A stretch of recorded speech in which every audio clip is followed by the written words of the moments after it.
नमस्कार दोस्तों। आज इस वीडियो में क्लास 9th मैथ अध्याय 6 रेखाएं और कोण ये पढ़ेंगे। इसका इंट्रोडक्शन, ठीक है। इसमें क्या है, हमको क्या पढ़ना है, इसके बारे में समझेंगे।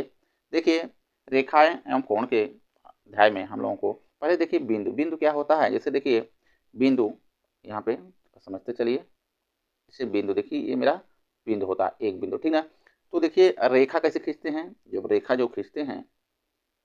रेखा जो खींचते हैं दो बिंदुओं से जो मिलाते हैं उसको रेखा होती है। जैसे एक बिंदु है, एक बिंदु यहाँ पे है, इसको देखिए मिला देंगे तो ये रेखा हो जाएगी यहाँ पे, इस तरह से, ठीक है। और देखिए समांतर रेखा क्या होती है, समांतर रेखा देखिए इस तरह से, अगर एक है इस तरह से, ये है देखिए एक रेखा है, ये इस तरह से खींच दें, ये रेखा, ठीक है। एक दूसरे से मिलेंगी नहीं, समांतर होंगे, यानी इसके बीच की दूरी क्या होगी, समान होगी। दो समांतर रेखाओं के बीच की दूरी क्या होती है, समान होती है, ठीक है। दो समांतर रेखाओं के बीच की दूरी, समांतर रेखाओं के बीच की दूरी, रेखाओं के बीच की दूरी समान होती है, समान होती है, क्योंकि इसके देखिए बीच की दूरी समान रहेगी तभी, नहीं तो अगर समान नहीं रहेगी तो एक दूसरे से क्या करेंगे, ये क्रॉस कर लेंगे, कट जाएगा, ठीक ना। इस तरह से देखिए, जैसे एक इधर से आ रही है ऐसे, अब एक इधर से जा रही है, देखिए एक दूसरे से काट देंगे, ठीक ना। तो ये असमांतर रेखाएं हैं, समांतर नहीं होंगी इस तरह से, ठीक ना। अब देखिए कोण क्या होता है, कोण कैसे बनता है, यहाँ पे थोड़ा समझते हैं कोण के बारे में। दो रेखाओं के बीच की झुकाव को ही कोण कहते हैं, ठीक ना। जैसे दो रेखा हैं, उनके बीच की झुकाव को कोण कहते हैं। देखिए दो रेखाओं के बीच के झुकाव को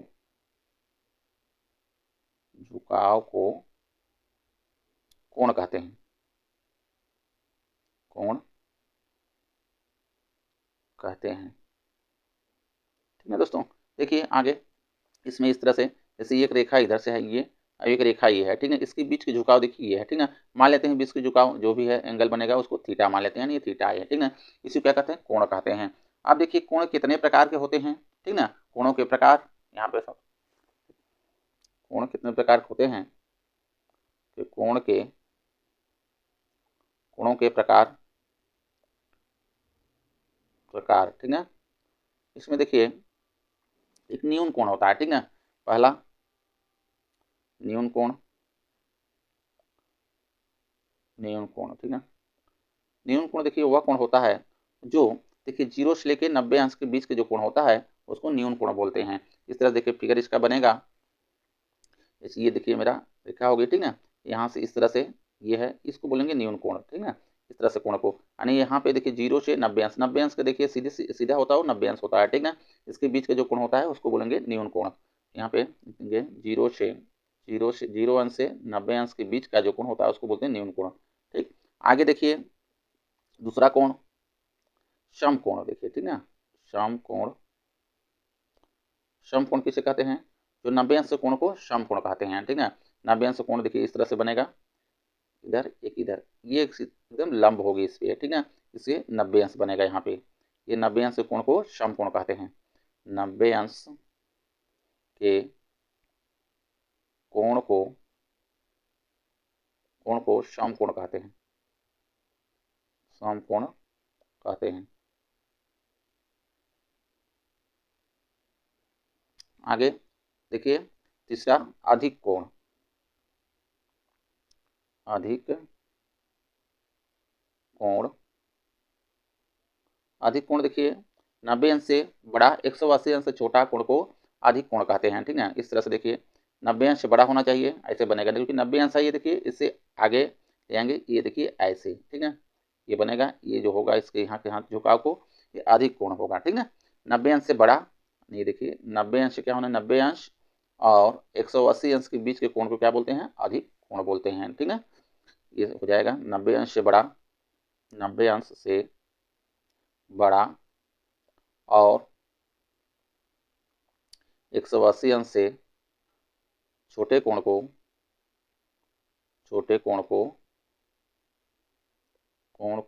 अधिक कोण कहते हैं, अधिक कोण कहते हैं।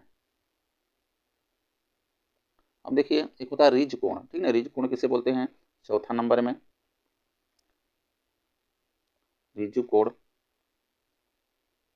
ऋजु कोण 180 अंश के कोण को ऋजु कोण बोलते हैं, ठीक है, 180 अंश के कोण को ऋज कोण बोलते हैं, कोण कहते हैं, लिख देते हैं, ठीक है, कहते हैं, ठीक है दोस्तों।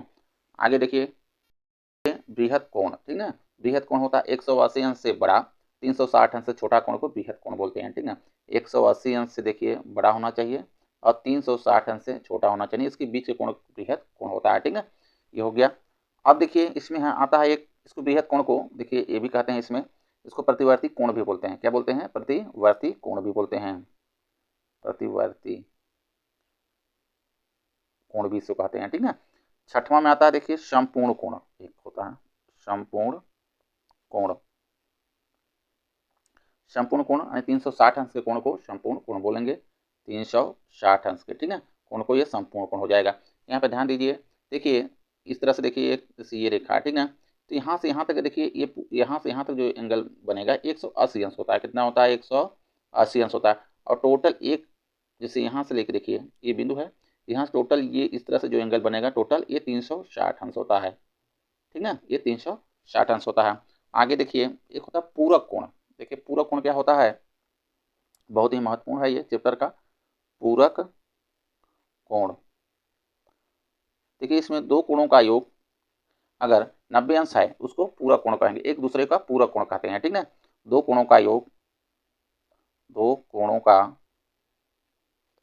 का योग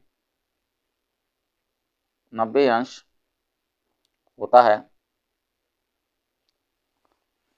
ठीक ना, दो कोणों का योग 90 अंश होता है इसमें पूरक कोण में, ठीक ना, एक दूसरे के पूरक होते हैं, दोनों कोण एक दूसरे क्या होते हैं, पूरक होते हैं, दोनों कोण एक दूसरे के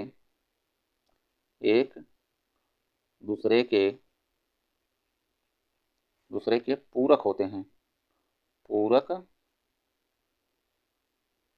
होते हैं। समझते हैं थोड़ा इसमें, देखिए अगर देखिए दो कोणों का योग इसमें कितना होना चाहिए, 90 अंश होना चाहिए। देखिए अगर मान लें जैसे एक कोण अगर 45 अंश है, ठीक है, तो दूसरा कोण हमको नहीं मालूम है, दूसरा कोण निकालना है, तो दूसरा पूछ लिया इसका पूरा कोण का क्या मान है, तो देखिए ये 45 धन एक्स कर लेते हैं, ठीक है, ये पूरा कोण के स्थान पे इसके बराबर देखिए 0 होगा, क्योंकि दोनों का योग कितना होना चाहिए, 90 अंश होना चाहिए, ठीक। देखिए एक्स का मान यहाँ से निकल जाएगा, एक्स बराबर कर लेंगे 90 और ऋण में इधर कर लेंगे 45, ठीक है। अब घटा देंगे, देखिए 90 में से 45 घटा देंगे तो देखिए आ जाएगा मेरा यहाँ पे 45, यानी 45 धन 45 देखिए 90 होता है, ठीक ना, इसके पूरा कोण कितना हो गया, 45 अंश होगा। इस तरह से और समझते हैं। अगर देखिए एक अगर 50 है, ठीक ना, दूसरा कोण कितना होना चाहिए, दूसरा कोण 40 होना चाहिए, तभी तो 90 होगा, 50 और 40 ये 90 हो गया। देखिए तो दोनों कोणों का योग कितना होना चाहिए, 90 होना चाहिए, ये इसके पूरक है और ये इसके पूरक है, ठीक है। अगर ये दिया रहेगा तो ये निकाल सकते हैं, ये दिया रहेगा तो इसको निकाल लेंगे, इस तरह से, ठीक है। अब एक आगे देखते हैं, इसमें देखिए संपूरक कोण, पूरक हो गया, संपूरक कोण, कोण इसमें देखिए दो कोणों का योग 180 अंश होता है, ठीक है, दो कोणों का योग, दो कोणों का योग 180 अंश होता है, 180 अंश होता है, और एक दूसरे क्या होते हैं, संपूरक होते हैं, ठीक है, एक दूसरे को दोनों कोण इस तरह से कहते हैं, दोनों कोण एक दूसरे के संपूरक होते हैं, संपूरक होते हैं। इस तरह से देखिए समझते हैं इसमें। देखिए अगर एक कोण 90 अंश है तो दूसरा भी क्या होगा, 90 अंश होगा, क्योंकि 90 90 180 हो जाएगा, ठीक ना। अगर एक देखिए अगर 80 अंश होगा यहाँ पे, ठीक, दूसरा कितना होगा, 100 होगा, ठीक ना, दूसरा कितना होगा, 100 होगा, तब ये जाके 180 अंश होगा, यानी दो कोणों का योग हमेशा क्या होना चाहिए, 180 अंश होगा इसमें, ठीक है। तो एक दूसरे से इसके इसके देखिए संपूरक कितना है, ये है कोण 80 अंश ये होगा, और 80 अंश का संपूरक कोण कितना होगा, 100 होगा, ठीक है। एक दूसरे की ये इस तरह से होते हैं, ठीक। आगे देखते हैं रैखिक युग्म इसमें दो कोणों का योग 180 अंश होगा। इस तरह से समझते हैं, जैसे ये हो गया, ऐसे देखिए इधर का कोण और इधर का कोणों का अगर योग कर दें तो 180 अंश होता है। तो रैखिक युग्म कहते हैं, यानी ये जो रेखा है ये सीधा हो गया, ठीक ना, इसको रैखिक युग्म बोलते हैं। इस तरह से दोनों कोणों का योग मान लेते हैं। एक कोण अगर यहाँ पे x है, इधर ये y है, तो दोनों का कितना होगा योग x धन y बराबर 180 अंश होना चाहिए। तो ये बनेगा रैखिक युग्म होगा, ठीक ना। आगे देखिए, अगर इसमें इस तरह से हो जाए, इस तरह से देखिए ये है एक रेखा को क्रॉस कर रही है, ठीक है। इसमें देखिए ये वाला जो एंगल होता है, इस एंगल क्या होता है, बराबर होता है, ठीक है। इसको बोलते हैं शीर्षाभिमुख कोण बोलते हैं। क्या बोलते हैं, शीर्षाभिमुख कोण, शीर्षाभिमुख कोण, उसको बोलेंगे शीर्षाभिमुख कोण। यानी ये इसके बराबर होगा, इधर वाला जो है ये इसके बराबर होगा। इसके आमने सामने क्या होते हैं, बराबर होते हैं कोण, ठीक ना। ये शीर्षाभिमुख कोण होगा। अगर यहाँ पे 30 अंश है तो ये भी 30 अंश होगा, अगर ये 60 अंश है तो ये भी 60 अंश होगा इधर का, ठीक ना। जो भी एंगल होगा इसके आमने सामने क्या होंगे, बराबर होंगे, ठीक ना। यहाँ पे आगे चलते हैं। देखिए अगर दो रेखा समांतर हैं, इस तरह से समझिए, ये दो रेखा क्या है, ये समांतर हैं, समांतर यानी एक दूसरे से समान दूरी पे हैं, ठीक है। और तीसरी रेखा इसको क्या कर रही है, इसको क्रॉस कर रही है ऐसे, ठीक ना। इसमें देखिए जो एंगल बनेगा, थोड़ा समझिए, ये वाला एंगल देखिए, इस एंगल क्या होगा, बराबर होगा, ठीक ना। इसके एंगल के अगर दो समांतर रेखा हैं, तीसरी रेखा एक दूसरे को इसको क्या कर रही है, क्रॉस कर रही है, तो इधर का एंगल इधर इस वाला एंगल क्या होता है, बराबर होता है। इसको बोलते हैं एकांतर कोण बोलते हैं। क्या बोलते हैं, ये वाला एंगल जो भी होगा इसको बोल देंगे एकांतर कोण, एकांतर कोण बोलते हैं, ठीक ना। यानी ये क्या होते हैं, बराबर होते हैं। और इधर का देखिए ये वाला होगा इसके बराबर हो जाएगा, ये भी होगा बराबर, ठीक ना। ये वाला जो एंगल होगा बाह्य वाला, ये इसके बराबर होगा, ये वाला इसके बराबर होगा, ठीक ना। इस तरह से यह है आप लोगों में, ठीक ना। वीडियो अच्छा लगा हो तो लाइक करें, चैनल को सब्सक्राइब कर लें, ठीक ना। धन्यवाद।